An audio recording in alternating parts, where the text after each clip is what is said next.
Hey everybody, happy Friday to you. It's Brandon and Cody. And Brandon, there's some interesting things that happened around here this week.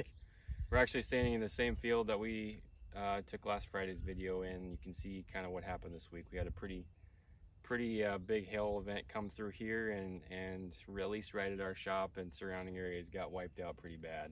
Yeah, it's a big swath, way bigger than normal. We deal with a little bit of this every year, but not like this, and usually not this bad. Right. So right now, guys are talking to adjusters and getting adjusters out, and we're kind of doing the same. So we're trying to find as many viable plants as we can and get a count. The threshold right now is probably 20,000, somewhere in there. If you got 20,000 viable, it probably can still yield as good as replanting.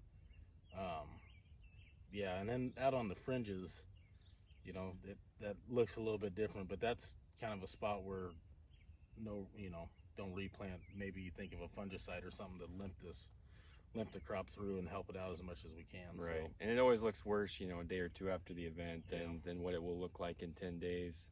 Even on a field like this, get absolutely destroyed. You can find yep, a viable plant here and there. Not very many, but if you pull it back, split it, you can still see growing points going to be viable.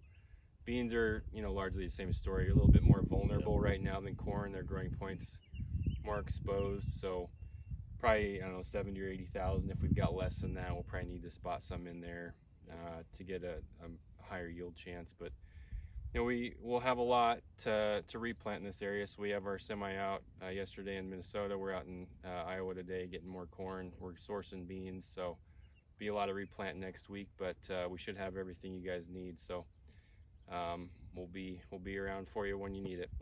Have a good weekend.